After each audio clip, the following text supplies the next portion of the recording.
Praise the Lord. And monyam kenyan kupon so asade ne de ya chen.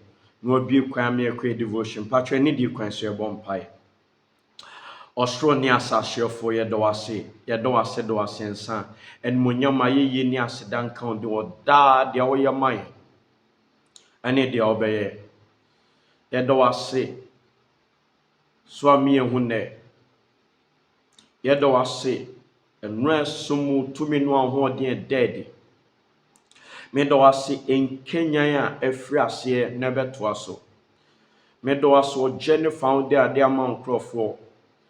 Yedo ase enkwagye ade ama yankomam tie enkenyan sonkon. Yura na eda foforo kasatren na nkwa no mfinetie. Ewo Yesu demo. Amen. Odafo perade nshon tinen munchro. Said your bribie show nkran se eye nhyiramo ama foforo nsanka. Na Awurade ayi bibi so a miente yenu mum ene Awurade ase ewo de waye miento nka +233 244712810 na afi so benya Facebook Francoisi Admakon Francoisi enye a Kwesi KWASI Francoisi Admakon Nyankopɔn dom ukwada bia Radimir streamu live from Radio 1 or Francoisi Admakon Facebook. We are baby will be or send a friend with a request. Then Ado maybe I come Radidin and Monyam. Say Radinam ne humo broso ma adofo any partnership.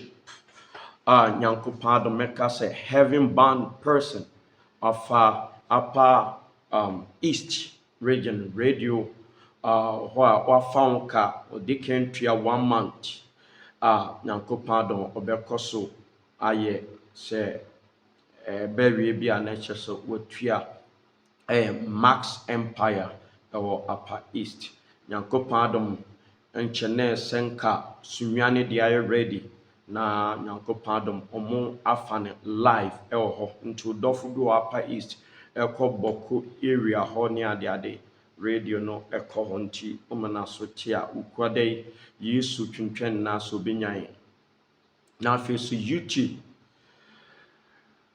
FK Admakwa na say End Time Army of the Lord Bible Ministry subscribe ho na face so wa share na show nkran say any End Time Army of the Lord Bible Ministry and some ya safwa rade de akan safwa wiebremu odi siesie no nkrofo amane maye Nyankopɔn do o ba na odi akoma pa eba nko ade a wabrabɔ no enye sede tie ne rade be ma new life obema abrabɔ foforo adanse akese ene ekoso Nyankopɔn do me nura kwasi senka wo ho chese nya de ketwa nkoko anim ka ene ni tumi heavily due rade ebie yeni to bear our cross and follow him. See swa asenua no ne de nechi. So you jidi no oba henim challenges pi ebeba. Emaye no maunsa wachi nemum oko anim da ene niema bi esese ye ne de ni kwan se ye. End Time Army of the Lord Bible Ministry kwada suhwimase hilltop.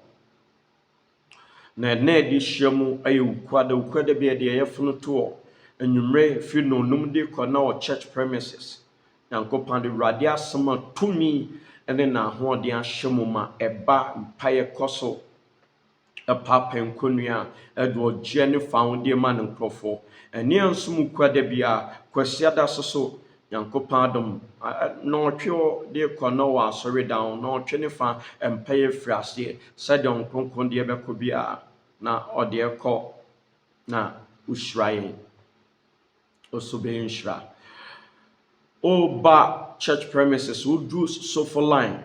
Oko bus terminal also pedenchemoso car. Capture driver na se mate ni say obisi Hilltop Junction. Usu ohwa. Utwa kwanim security checkpoint. Oko security personnel bi oho. Busanso pebebia End Time esum. Ombema directions amuaba.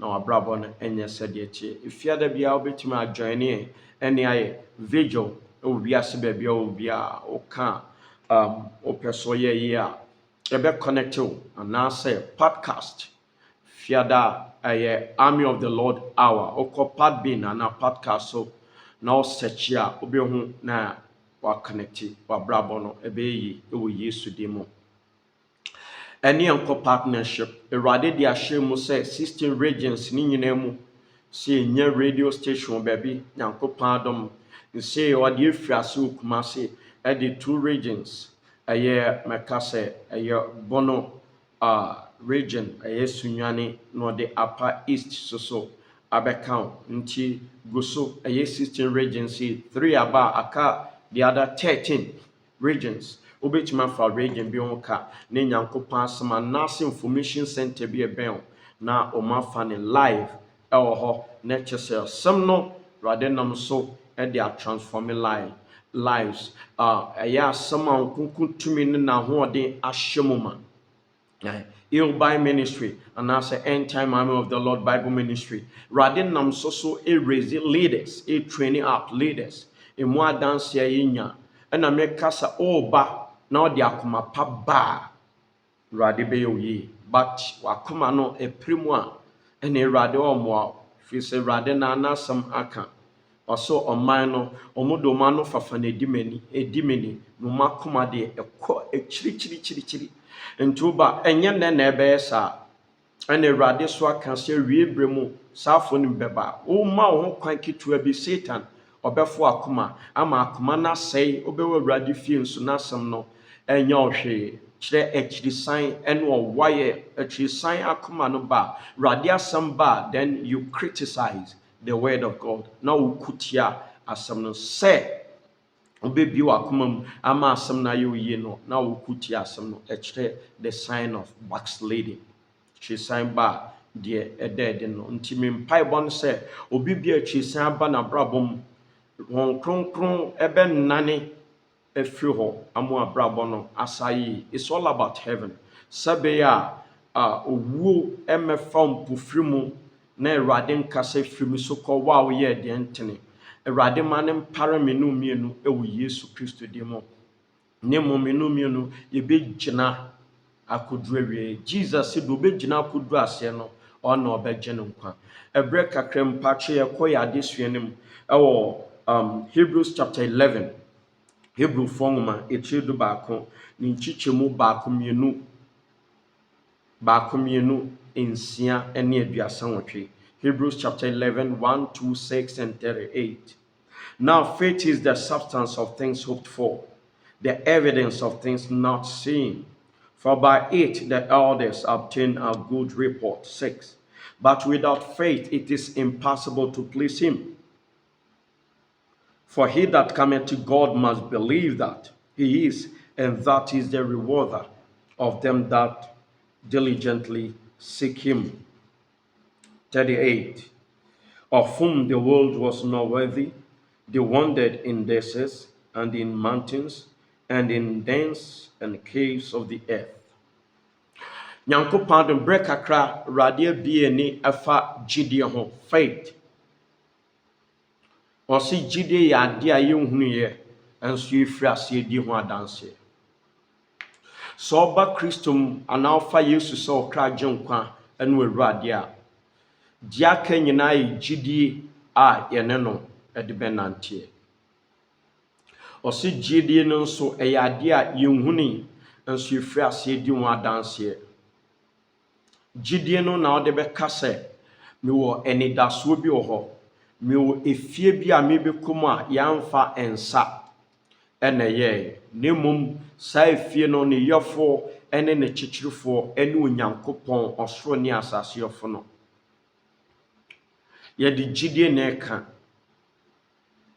ɔsi yɛnhunu nso yɛfiri ase di ho adanse sɛ ɛte saa yɛne gyidie yɛnhunu yo ne yɛfiri ase di ho adanse saa deɛ ne te saa ɔsi ɛnam gyidie nti ewiase wei anya ɔmo dɛ na ɔmo nenam abotan ɛne abodan mu because of faith gyidie a na ɔmo anya no wɔ Yesu mu Enema bebree bi ba wo makwam a na nkepɛ sɛ twe wo mo ɛtɔ fam. Eyi wo mu firi hɔ. But gyidie mu no ɔsi wiase wei anye wo de. Nti nneɛma bi a nkɛbɛ gyidie na firi wo nsam amoma bedi wiase akyi no. Ɔse ɔma ho kwan. Yɛno nti ɛmo mo sesa mo tena bear. Baabi a no mo te ɔtaa, ɔtan, amanneɛ, ɔhaw, atete ahodoɔ ɛbebaayɛ. Nanso gyidie mu ɔma nsesa ɔmo Nyankopɔn. Ɔmo kɔ so kɔ ɔmo anim. Ɔdɔfo, ɛna yɛwɔ mu no ɛboro awie bere mu so. Challenges pii ɛna ɛbɛba. Firi sɛ di sɛmɛkyerɛ dumienu Revelation 12:12 ɛka sɛ ɔsoro ne wɔn a ɔtete mu mu aninye asase ne po nue adan ɛfiri sɛ ɔbɔnsam asane aba mo nkyɛn na wafa abufuo kɛseɛ. Adan nti onim sɛ ne bra ka wɔwɔ no ɛyɛtiawa. Na abufuo a wafa no hwan so no afa? Wo a wabɛfa Yesu sɛ ɔkra agye nkwa no Awurade. Wo a wayɛ w'adwene sɛ wopɛ heaven akɔ. Wo so, me so, yɛn so ɛna ɔbɔnsam afa abufuo kɛseɛ. Na mmom gyidie mu yɛde gyidie bɛkasa sɛ memma ɔtamfo ne kwan. Mede gyidie bɛka sɛ deɛ ɔte me mu no so kyɛn deɛ ɔwi ase. Mede gyidie bɛka sɛ amanneɛ a aba, ɔhaw aba, atete aba. Memma ne nkame nhyɛ da. Megyina akɔsi aseɛ. Ɔse yɛno nti ɛma tetefoɔ no nya adanse pa. Ɔdɔfo, sɛ mpo koraa anaa aso sɛ Jesus ɛretwentwɛn ne nan ase. Na sɛ generation bi bɛba na yɛn wɔ ha bɛfiri hɔ. Ɔdɔfo, agyinasi a wowɔ mu no adanseɛ bɛn na ɛbɛtwerɛ afa wo ho. Ɛdeɛ bɛn na ɛbɛka afa wo ho. Sɛ asomesi ɔba gyidie mu atete wei bae, ɔhaw wei bae. Ne nso ne nyinaa mu no okura ne mudie mu wansan n'akyi. Firi sɛ ne wiase nya ne dɛ. Na wiase mu ɔyɛ adwuma a ɔkɔba nanso nyamesom pɛ mu nti ɔfa atete mu. Ɔpae ne ho ma wiase na ɔdane n'akyi ma wiase sɛdeɛ sister bi wɔ US. Bra Honhom Kronkron firi aseɛ ne ne di. Ɔso sɛ ɔkɔ anaasɛ ɔhɔ a na nnwuma ɛbɔ ɛwɔ n'adwene mu sɛ ma w'ani so ɛhwɛ Jesus dan w'akyi ma wiase. Sɛ ɔdwomtofo a ɔto saa dwom na ɔka nsɛm bi wɔ mu sɛ ɛnkyɛ na mfɔteɛ abɛbusa wo sɛ wo sika bebrebe, wo dan ɛne nneɛma a wɔ ɛwɔ hefa. Ɛnkyɛ ɔdɔfo yɛbɛdane atɔ. Yɛbɛfiri ateasefo asase so. Yɛno nti deɛ ɔwɔ yɛ biayɛ, deɛ mewɔ yɛ biayɛ nyɛ, ahosiesie mapa adɔfo mmɛnyɛ. Ɛnkyɛ na abɛn abɔ. Ɛnyɛ saa bere wei nneɛma yɛabɛ mu bu ɛkasa afɛ mentimi ntoa so bio. Mesan m'akyi. Ɛnyɛ saa bere wei ɛne ɛma wiase ahye akoma mu aboro so ɛma yɛsan yɛ akyi. Ɔdɔfo yɛm yɛ ne na Jesus say we should watch and pray. Let us watch and pray. Dɔfo yɛbɛbɔ mpae sɛ onya mfa Jesus sɛ ɔkra agye nkwa no Awurade a ɛnɛ da yi ɛnɛ sɛ wotu saa namɔ no ɔma Jesus bɔ wakoma mu bi wakoma mu ma no bɔne bi a ɔpɛ mu ka kyerɛ no na po nso a wabɛm abuo yɛwɔ adwene sɛ ɛmfa no matter what will happen you never go back. Ɔnsan w'akyi. Ɔmma bibia nye Yesu mfiri nsam. Ɔmma bibia ɛnane ɛntwe mfiri Jesus nanase. Wobɛgyina akɔsi aseɛ. Wobɛpause no abɔ mpae for the next 1 hour, 1.5 hours, 2 hours. We are releasing na me no ɔmmɔ mpae ɛwɔ Yesu din mu. Wɔ Yesu din mu. Papa yɛde wase ne de wasɛm a ɔde aba. Awurade obi bia ɔde akoma pa agye wasɛm wapɛ mu aka ne bɔne akyerɛ fa kyɛ no. Bɔne woma bi akyetrom bia mesane wo mfirim. Awurade adom mu de bɛtena ase akɔsi ase fama wo.